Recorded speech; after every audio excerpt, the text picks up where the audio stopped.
Welcome to Coach.id. Balik lagi bersama gue Rafid. Hari ini kita akan membahas Falcon and Winter Soldier episode 4. Dan warning spoilers, video ini akan berisi spoiler review. So check it out first if you want to go further. Dan untuk kali ini gue bakal membahas banyak easter egg yang ditampilkan di episode 4. So let's check it out. Pada episode ini, sesuai dengan judulnya, yaitu The Whole World is Watching, lebih berfokus pada the US agent yang mulai berubah menjadi lebih brutal dan kejam. The Dark Captain America ini diperlihatkan membunuh salah satu anggota Flag Smasher karena dendam akan kematian sidekick-nya Battlestar, dan juga disaksikan oleh banyak orang. Jujur, setelah gue nonton episode ini, gue ngerasa kayak MCU feels a little bit more dark dari sebelumnya. Oh, by the way, they create the US agent definitely broke the Captain America figure yang kita tahu sebelumnya sebagai sosok yang karismatik. Di sini dia ditampilkan sebagai sosok yang very dark.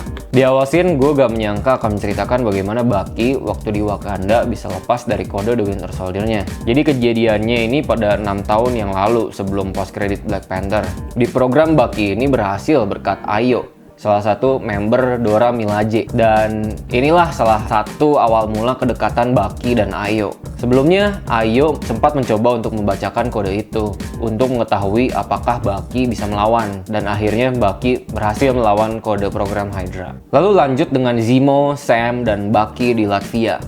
Jadi di episode ini juga gue pikir Zemo sangat memiliki banyak trik, mengingat juga dia the mastermind of manipulation.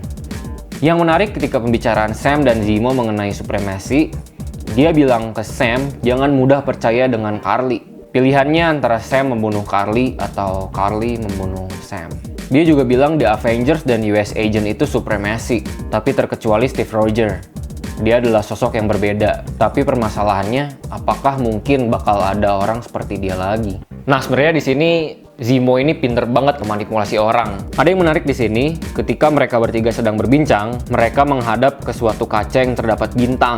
Nah, mungkin inilah bintang biru yang menggambarkan lambang Kapten Amerika. Seperti biasa, gue suka dengan hint-hint kecil yang ditampilkan di film MCU yang memang menggambarkan sebuah isi cerita dari plot tersebut. Lalu lanjut ketika mereka ingin mencari informasi mengenai pemakaman Donya Madani untuk bertemu Karli. Nah, menariknya, hanya Zemo yang berhasil mendapatkan informasi tersebut dari seorang anak perempuan dengan imbalan uang dan permen. Nah, selanjutnya kita diperlihatkan ketika para anggota Flag Smasher melihat berita pemboman yang mereka lakukan sebelumnya.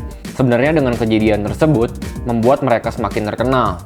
Bahkan mungkin akan ada lebih banyak lagi orang yang bergabung dengan The Flag Smasher ini. Belum lagi ditambah di akhir scene pembunuhan keji yang dilakukan oleh US Agent ke salah satu anggota Flag Smasher. Itu akan membuat lebih banyak empati dari masyarakat yang mungkin merasa takut. Jadi sebenarnya, kejadian blip itu sendiri menimbulkan pro dan kontra.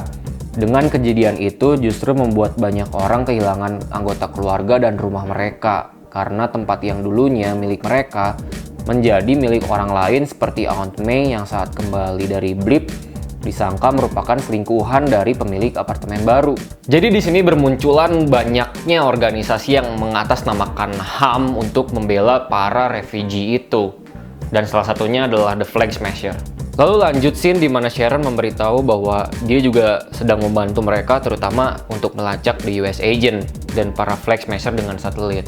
Lalu scene berlanjut ketika Karli dan temannya berada di makam Lukas Kovacevic untuk mengambil sisa serum yang disembunyikan di dalam batu makam. Yang menarik, ternyata kakek dari anggota Flag Smasher ini dulunya adalah pejuang yang melawan Nazi, sama seperti Kapten Amerika, dan dia juga adalah salah satu fans dari Steve Rogers. Nah, sebagai penjelasan, di sini Sam mulai merasa bertanggung jawab atas action-action dari The Flag Smasher. Dan makanya dia mencoba mendekati Karli untuk mengetahui jawabannya. Lalu juga ketika pembicaraan antara Karli dan temannya itu, mereka sempat mention mengenai Steve Rogers. Temannya bilang kalau Karli adalah Steve Rogers berikutnya. Mungkin ini juga salah satu hint mengenai Super Soldier versi perempuan. Di masa depan nanti mungkin akan muncul Kapten Amerika baru versi perempuan. Scene berlanjut ketika tim Sam bertemu dengan US Agent dan Battlestar. Nah, di sini sebenarnya sudah ketahuan ada hal yang mencurigakan dari John Walker. Ketika Zemo diborgol, dia sudah mulai mengetahui ada yang tidak beres pada Dark Captain America ini. Gue udah menduga nih di sini, pasti si Zemo ini bakal nggak suka sama the US Agent. Dan gue pikir di episode berikutnya, si Zemo ini akan mencari cara untuk menjatuhkan si US Agent. Akhirnya Sam bisa bertemu dengan Karli yang sedang berada di dalam proses pemakaman Donya Madani. Di sini ini kelihatannya Karli mulai mempercayai Sam. Gue suka ketika Sam mencoba meyakinkan Karli bahwa apa yang dilakukannya itu salah. Karli berpikir apa yang dilakukannya itu sudah benar. Dan dia merasa mengerti seperti apa kekacauan yang diakibatkan oleh Blip. Padahal seperti yang Sam bilang, dia tidak mengerti dan melihat persis kekacauan apa yang dialami Sam saat kejadian Thanos menginvasi bumi. Nah, jadi emang bener si Karli ini emang sok-sokan aja gitu. Jadi bener apa kata si Zemo, si Karli ini emang cuman seorang supremasi. Yang notabene dia tuh cuma anak remaja yang sok toy gitu, sok tahu. Di sini juga John Walker ingin cepat menangkap Karli, cuma dihadang oleh Bucky agar Sam dapat berbicara dengan Karli. Mereka sengaja memainkan emosi John Walker dengan menahan-nahan dia agar tidak bertindak. Ketika Walker berkata kepada Bucky, bukanlah lebih mudah jika dia memiliki serum itu, seperti memberikan gambaran mengenai Walker yang begitu terobsesi dengan Super Soldier Serum. Jadi di sini jelas bahwa the US Agent pengen mengonsumsi serumnya lebih banyak lagi karena dia merasa kalau dia tuh merasa lebih rendah dibanding orang-orang dan dia itu ingin memiliki rasa pride yang sama dengan Steve Rogers. Akhirnya John Walker mengacau, membuat rencana Sam dan Bucky berantakan dan Zemo mengambil kesempatan itu untuk kabur. Nah, selanjutnya Zemo bertemu dengan Karli dan langsung menembaki Karli. Setelah itu dia langsung menemukan serum yang jatuh dari tas Karli dan menghancurkannya. By the way, di sini Karli yang seorang super soldier dapat terluka karena tembakan Zemo. Tetapi Zemo tidak tahu ada satu serum yang tersisa sampai akhirnya dia dilempar oleh shield-nya si US Agent. Nah, si US Agent ini mengambil sisa satu serum itu tanpa sepengetahuan orang lain, bahkan rekannya sendiri, Battlestar. Para anggota Flag Smasher juga ada yang tahu kalau masih ada satu serum yang diambil oleh US Agent. Lalu juga mereka mendapat ancaman akan dibunuh oleh Power Broker jika tidak mengembalikan serum Super Soldier-nya. Nah, gue berharap di episode selanjutnya, di episode 5, kita akan melihat sosok Power Broker yang sampai-sampai membuat orang Madripoor takut banget. Nah, rencana Karli dan para Flag Smasher adalah ingin membunuh US Agent dengan memisahkan dia dari grupnya. Lalu scene berlanjut ketika Zemo bertanya kepada Sam, maukah dia mengambil serum itu jika ada kesempatan? Lalu Zemo terkejut ketika Sam menjawab tidak. Ya, memang sebenarnya Sam menolak untuk menjadi Kapten Amerika. Dari awal episode, dia bilang kekuatan dirinya adalah dia hanya ingin melakukan hal yang lebih baik. Maksudnya adalah dia ingin membuat dunia menjadi lebih baik, bukan hanya bergantung pada kekuatan superpower dari serum tersebut. Berbeda dengan si US Agent yang memang terobsesi menjadi hebat dengan serum itu. Motifnya lebih kepada keegoisan dari dalam dirinya. Itulah kenapa serum Super Soldier itu justru membuat Walker menjadi lebih gila. Nah, disinilah bukti bahwa seorang Steve Rogers itu memang memiliki jiwa yang mulia, dimana saat semua orang mengincar serum tersebut untuk mendapatkan sebuah rasa pride dan dia hanya ingin mendapatkan serum itu untuk membantu orang, dan mungkin itu yang menjadi dirinya seorang worthy untuk mengangkat palunya Thor the Mjolnir. Selanjutnya Walker dan Battlestar datang untuk menangkap Zemo, tapi justru dihadang oleh Sam dan Bucky. Di sini Walker menantang Sam untuk berkelahi dengan menurunkan shield-nya supaya kelihatan jantan. Lalu tiba-tiba datanglah Dormalaje dari Black Panther. Lucunya Walker tampak sombong dan menantang mereka tanpa mengetahui mereka itu luar biasa. Lalu Walker kelihatannya dibuat malu oleh mereka. Padahal Bucky sebelumnya sudah mengingatkan Walker untuk jangan main-main dengan orang Wakanda. Yang keren sih pas si Bucky itu mencoba menghentikan Ayo. Lengan metal vibraniumnya bisa dicopot, mengingat Ayo paham betul cara kerja teknologi vibranium Wakanda. Lalu Zemo diam-diam kabur ke dalam sebuah selokan, membuat Sam dan Bucky kebingungan. Lalu ada adegan di mana salah satu Dormalaje Wakanda itu mengambil shieldnya Walker, dan itu gayanya persis ketika Steve mengambil shieldnya. Nah, memang kan sebenarnya vibranium shield ini dicuri dari Wakanda.